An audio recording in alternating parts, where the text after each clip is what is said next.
आज खान की एक कॉल पे पूरा पाकिस्तान यहाँ इकट्ठा है। ये गवाही दे रहा है कि वो बेगुनाह जेल काट रहे हैं। मैं आपको बताती जाऊं, जो जेल में जिस तरीके से खान को अटक में रखा गया वो एक लंबी कहानी है। अभी आप सुन रहे थे इमरान खान की पत्नी बुशरा बीबी को, जो इस्लामाबाद में इमरान खान की रिहाई की मांग कर रही है। 24 नवंबर से पाकिस्तान में इमरान खान की रिहाई के लिए बड़े व्यापक स्तर पर प्रोटेस्ट हो रहे हैं। इमरान 1 साल से भी ज्यादा समय से जेल में है। उन पर करप्शन, धोखाधड़ी जैसे 150 मामलों में केस चल रहे हैं। इमरान की रिहाई के लिए उनकी पार्टी पाकिस्तान तहरीक-ए-इंसाफ पीटीआई के लोगों ने पहले भी प्रदर्शन किए हैं, लेकिन 1 साल में ये पीटीआई का सबसे बड़ा प्रदर्शन बताया जा रहा है। प्रदर्शन इतना व्यापक है, हालात इतने खराब हैं कि सरकार ने शूट एट साइट का ऑर्डर दे दिया है। तो आज के शो में हम जानेंगे पाकिस्तान में पीटीआई के लोग क्यों प्रदर्शन कर रहे हैं और क्या इस प्रदर्शन से उनके नेता की रिहाई में कोई मदद मिल पाएगी। नमस्ते, मेरा नाम सोनल है और आप देखना शुरू कर चुके हैं लल्लन टॉप का अंतर्राष्ट्रीय प्रसंगों से जुड़ा रोजाना का कार्यक्रम दुनियादारी। Brought to you by Sensodyne K, Haier and i10. SLS और पैराबेन गॉन, तो का करंट ऑन। What then? इसके पोटेशियम आयंस करी टूट का करंट गॉन, लाइव का करंट ऑन। पहले बात पाकिस्तान की करते हैं और ये समझते हैं कि पीटीआई की आखिर क्या मांगे हैं। उनकी 3 बड़ी डिमांड्स है। पहली कि इमरान खान की रिहाई हो, उनके साथ पार्टी के बाकी कार्यकर्ताओं को भी रिहा किया जाए जिन्हें पिछले 2 साल के दौरान हिरासत में लिया गया। पार्टी का कहना है कि इमरान खान के खिलाफ लगाए गए आरोप पॉलिटिकली मोटिवेटेड है। दूसरा, वे पाकिस्तान के नए संविधान संशोधन को भी निरस्त करने की मांग कर रहे हैं। इस संशोधन के तहत पाकिस्तान की सरकार के पास अदालत में जजों की नियुक्ति की ताकत बढ़ा दी गई है। और तीसरी, पीटीआई के कार्यकर्ता फरवरी में हुए चुनाव को निरस्त करने की मांग कर रहे हैं। 8 फरवरी 2024 को पाकिस्तान में संसदीय चुनाव हुए थे। इस दौरान पीटीआई को बैन कर दिया गया था। इसके बाद इमरान ने निर्दलीय तौर पर अपने नेताओं को उतारा था। इसके बावजूद भी वो सबसे ज्यादा सीटें जीते, लेकिन बहुमत से दूर रह गए और उनके 6 प्रतिद्वंदी पार्टियों ने एकजुट होकर नई सरकार बना ली और शहबाज शरीफ प्रधानमंत्री बने। प्रोटेस्टर्स चुनाव परिणामों को पलटने की भी मांग कर रहे हैं।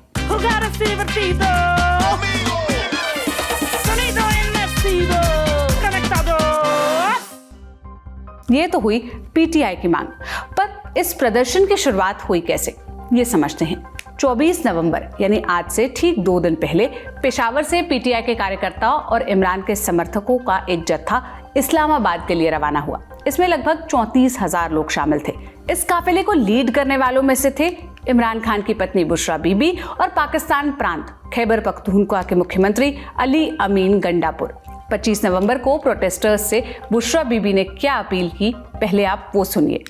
रहीम रसूलुल्लाह के उम्मतियों को खान को और मेरा सलाम। खान के हुक्म पे 24 नवंबर से नहत्ती अवाम रुकावटें हटाती हुई इस्लामाबाद पहुंच रही है। जो अभी तक नहीं निकले वो अपने और अपने मुल्क के मुस्तकबिल के लिए इस्लामाबाद पहुंचे, क्योंकि आपके मुल्क के मुस्तकबिल का सवाल है। बहुत शुक्रिया।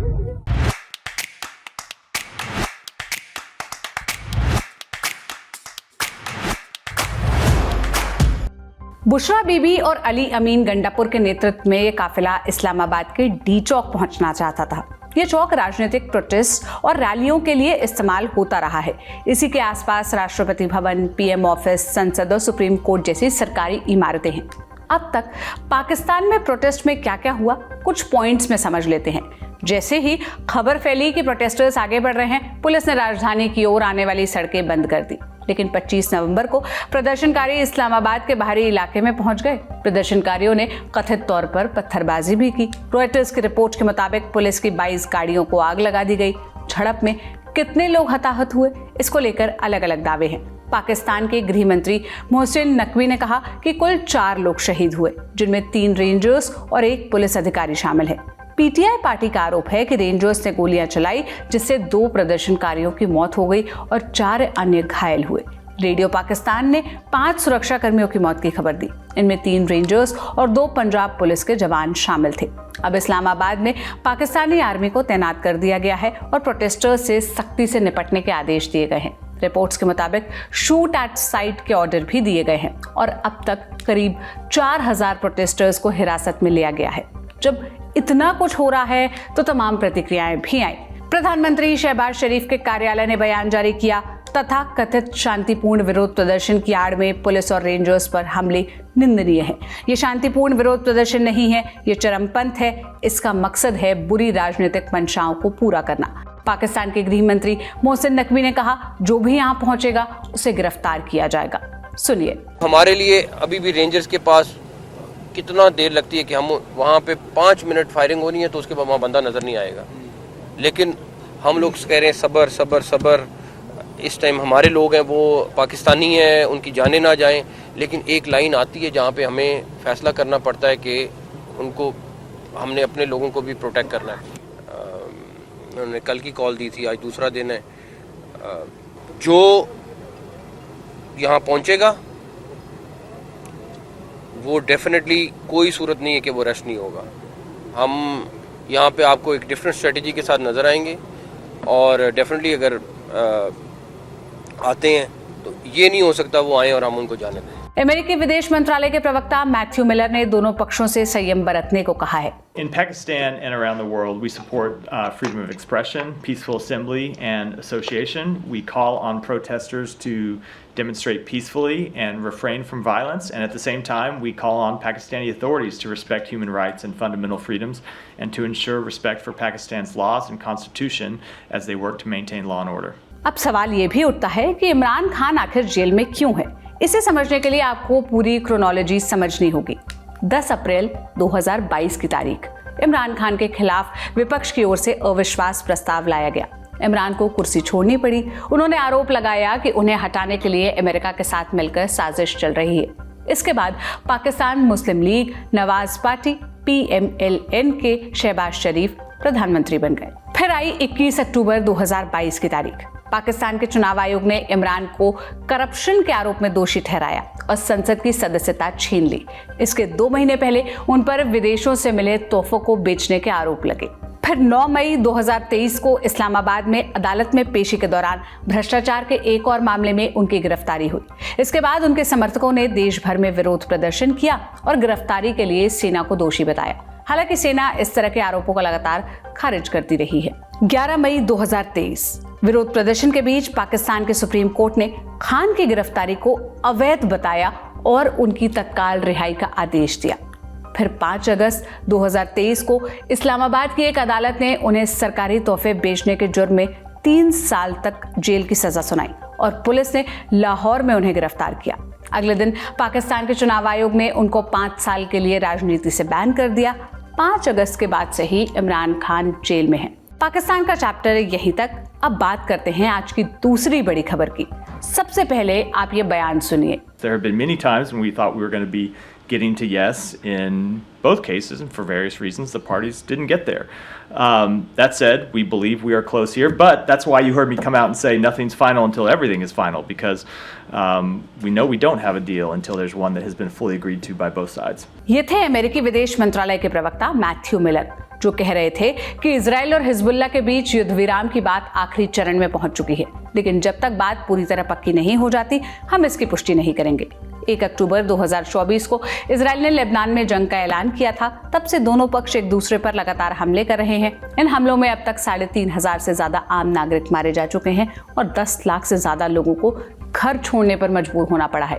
इसी वजह से अमेरिका और दूसरे मुल्क इजराइल पर युद्ध विराम का दबाव बना रहे हैं। पिछले 2 महीनों में इजराइल ने हिजबुल्लाह को भी खूब नुकसान पहुंचाया।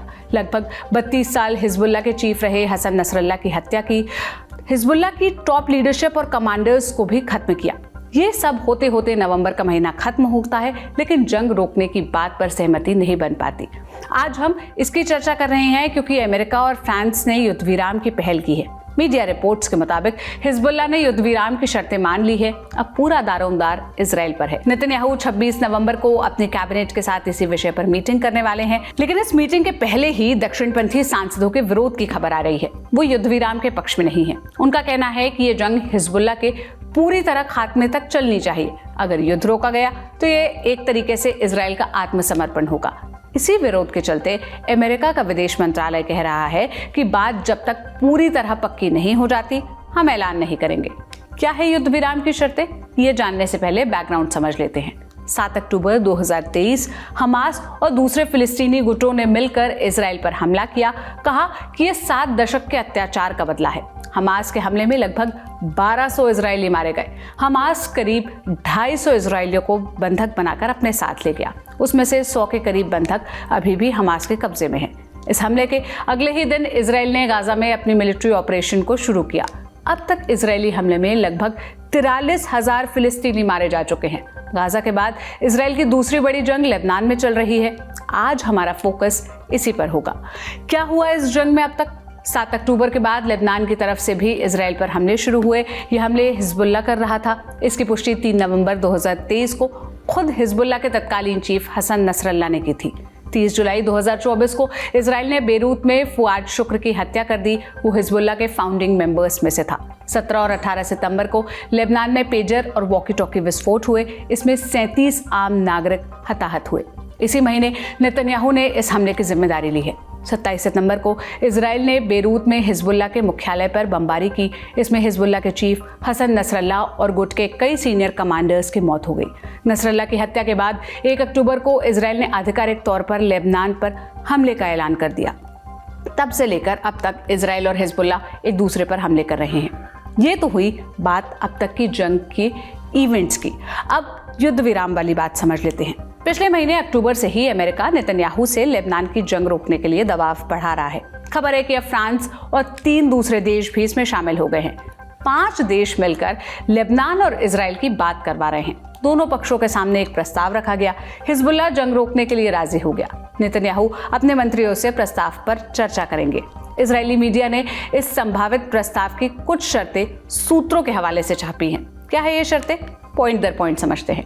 पहला कि युद्ध विराम के ऐलान के बाद दोनों तरफ से हमले रुक जाएंगे। युद्ध विराम वाले दिन से लेकर अगले 60 दिनों तक इजरायली सेना लेबनान में रहेगी। 60 दिनों के बाद इजरायली सेना पीछे हटना शुरू करेगी। जैसे जैसे इजरायली सेना हटेगी उसकी जगह लेबनान की आर्मी लेगी। वहां हिजबुल्लाह का गढ़ नहीं बनाया जा सकेगा। दक्षिण लेबनान में इजराइल कोई बफर जोन नहीं बनाएगा। युद्ध विराम की निगरानी के लिए 5 देशों की टीम बनाई जाएगी। इसका नेतृत्व अमेरिका कर रहा है। लेबनान की सरकार देश में हथियार के खरीद फरोख्त पर नजर रखेगी। इजराइल का इस डील से क्या फायदा है? हिजबुल्लाह के हमलों की वजह से उत्तरी इजराइल से लगभग 60,000 नागरिक अपना घर छोड़ने पर मजबूर हुए हैं। इजराइल के अंदर इन लोगों की वापसी के लिए प्रदर्शन चल रहे हैं, इसलिए उसने भी अब युद्ध विराम पर रुचि दिखाई है। अब दूसरे पक्ष की बात कि हिजबुल्लाह का क्या फायदा है इस डील से। जैसा हमने पहले बताया, इजराइल ने पिछले 2 महीनों में हिजबुल्लाह के टॉप लीडरशिप और टॉप कमांडर्स को खत्म कर दिया है। जानकार कहते हैं कि युद्ध विराम से उसे फिर संभलने का मौका मिलेगा। इसके अलावा लेबनान की सरकार भी इस प्रस्ताव का समर्थन कर रही है। जंग की शुरुआत से अब तक 10 लाख से ज्यादा लोग विस्थापित हो चुके हैं। लेबनान की सरकार उन्हें वापस अपने घरों में बसाना चाहती है। अगला सवाल, नेतन्याहू के दक्षिणपंथी मंत्री युद्ध विराम के लिए तैयार क्यों नहीं है? क्या कह रहे हैं उनके दक्षिणपंथी साथी? बेन ग्वेर कह रहे हैं कि हिजबुल्लाह बुरी तरह हार गया है, उसे युद्ध विराम की जरूरत है, हमें नहीं। अगर हमने ऐसा किया तो ये हमारी सबसे बड़ी गलती होगी। बेजलेल स्मार्ट्रिक कह रहे हैं कि हमें हिजबुल्लाह को जड़ से खत्म करना होगा, नहीं तो वो हमें खत्म कर देगा। हमने ब्रिट्स लॉ स्कूल में पॉलिटिकल साइंस के अध्यापक डॉक्टर मुश्ताक हुसैन से पूछा कि इजराइल का दक्षिणपंथी धड़ा नेतन्याहू पर कितना दबाव बनाने में कामयाब हो पाएगा। क्या इसकी वजह से युद्ध विराम की बातचीत प्रभावित हो सकती है? देखिए, प्राइम मिनिस्टर नेतन्याहू के जो दक्षिणपंथी गुटों के साथ जो उनका कोलिशन है, उनकी तरफ से प्रेशर बना रहेगा। वो नहीं चाहते हैं कि किसी भी तरह का शांति समझौता अभी साइन किया जाए हिजबुल्लाह के साथ। उनको ये लगता है कि हिजबुल्लाह को जड़ से मिटाने के काफ़ी करीब हैं अभी इजरायली आर्मी, और इसलिए उनको थोड़ा दबाव और बना के रखना चाहिए। मुझे लगता नहीं कि ये बिल्कुल सही उन्होंने कयास लगाया है कि वो हिजबुल्लाह को अभी ख़त्म करने के करीब हैं। हिजबुल्लाह काफ़ी बड़ी तादाद में अभी भी अपने पास ज़ख़ीरा रखता है, बहुत सारे रॉकेट्स का। अभी भी उनके काफ़ी हज़ारों सोल्जर्स बाकी हैं। तो लेकिन उनके पास ये काबिलियत है कि वो प्राइम मिनिस्टर नेतन्याहू की कैबिनेट के अंदर दबाव बना सके। उनके पास मेजॉरिटी नहीं है, लेकिन दबाव वो बना सकते हैं। मुझे लगता है कि अगर प्राइम मिनिस्टर नेतन्याहू ने ठान लिया है, जैसे वो कह रहे हैं कि मैं इन प्रिंसिपल एक शांति समझौते के फेवर में हूँ, तो कैबिनेट में वोट हो जाएगा। और जो ये दक्षिणपंथी उनके कलीग्स हैं, जैसे कि खासकर मिनिस्टर हो गए, स्मॉट्रिक हो गए, वो नहीं रोक पाएंगे किसी शांति समझौते को होने से। एक सवाल युद्ध विराम के बाद से भी जुड़ा हुआ है। 18 नवंबर को इजराइल के प्रधानमंत्री नेतन्याहू ने कहा था कि युद्ध विराम के बाद भी वो हिजबुल्लाह पर हमले करता रहेगा। प्रोफेसर मुश्ताक, हमें ये भी बताइए कि क्या युद्ध विराम के बाद भी लेबनान में जंग जारी रहेगी? नेतन्याहू के बयान को कैसे देखा जाए? देखिए, जब प्राइम मिनिस्टर नेतन्याहू ये कह रहे हैं कि शांति समझौते के बाद भी हम हिजबुल्लाह पे अटैक करते रहेंगे, उनका सीधा सीधा मतलब ये है कि अगर शांति समझौते के बाद भी किसी भी तरह का कोई भी अटैक होता है इजराइल के ऊपर हिजबुल्लाह की तरफ से, तो उसके जवाब में कार्रवाई करी जाएगी। ये इजरायली डिफेंस फोर्स ने भी कहा था कि we can go back in, हम दोबारा से लेबनान के अंदर जाके अटैक कर सकते हैं। लेकिन आईडीएफ के बयान का सीधा सीधा मतलब लगता है हवाई अटैक का, एक एरियल अटैक का। नेतन्याहू ने जो स्टेटमेंट दिया है उनके पीछे एक इतिहास रहा है। 2006 में भी जब 33 दिनों के युद्ध के बाद एक युद्ध विराम साइन किया गया था, जिसके बाद United nation security council resolution 1701 आया था, उसके भी टर्म्स एंड कंडीशन ज़्यादातर वही थी जो टर्म्स एंड कंडीशंस की हम आज बात कर रहे हैं।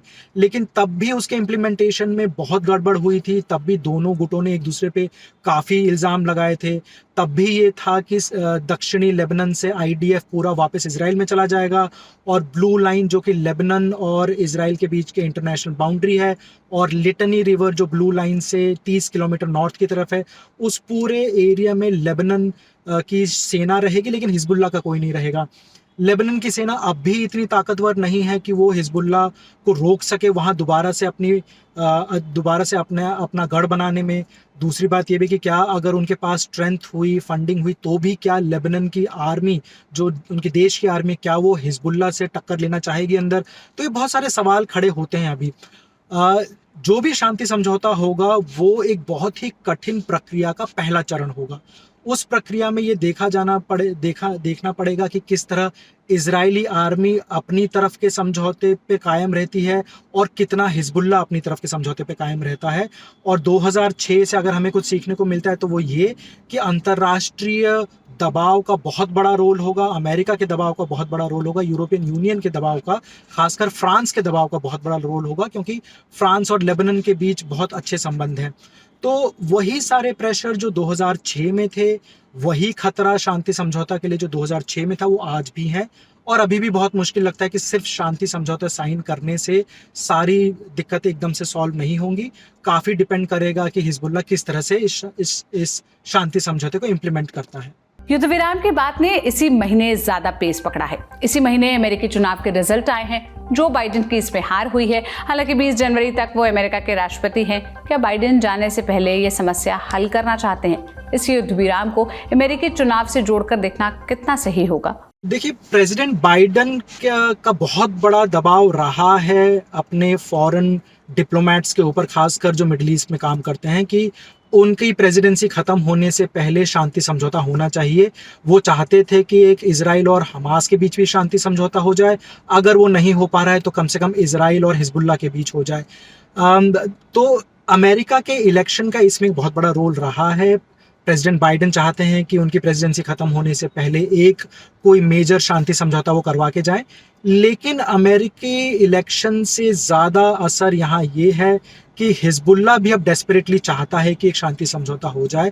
हिजबुल्लाह अटैक कर रहा है, बीच में उन्होंने कल ही 250 से ज़्यादा रॉकेट दोबारा लॉन्च किए। लेकिन हिजबुल्लाह को पता है कि अगर उन्हें अपनी ताकत दोबारा से अगर सहेजनी है तो उनके लिए बहुत ज़रूरी है कि अब एक शांति समझौता साइन कर दिया जाए, ताकि उनको थोड़ा ब्रीदिंग स्पेस मिले, सांस लेने की जगह मिले, वो दोबारा से काम कर सकें, दोबारा से अपने लड़ाकों को इकट्ठित कर सकें, दोबारा से एक लीडरशिप का जो पिरामिड उनका लगभग टूट चुका है उसको दोबारा से बना सकें। तो इजराइल के साथ साथ हिजबुल्लाह भी चाहता है कि एक शांति समझौता साइन हो जाए, और इसीलिए हम देख रहे हैं कि इस वक्त इसी एक महीने में ये बात हुई है। अमेरिका के इलेक्शन का रोल रहा है, बाइडेन की प्रेसिडेंसी का खत्म होने का रोल रहा है, लेकिन इजराइल और हिजबुल्लाह दोनों खुद भी चाहते हैं कि शांति समझौता अब साइन किया जाए। आज का दुनियादारी यहीं पर समाप्त होता है। इन मसलों पर आप क्या राय रखते हैं? आप हमें कमेंट में बताइएगा। आज का शो लिखा था मेरे साथी साजिद और अंकुर ने। शुक्रिया, शुभ रात्रि।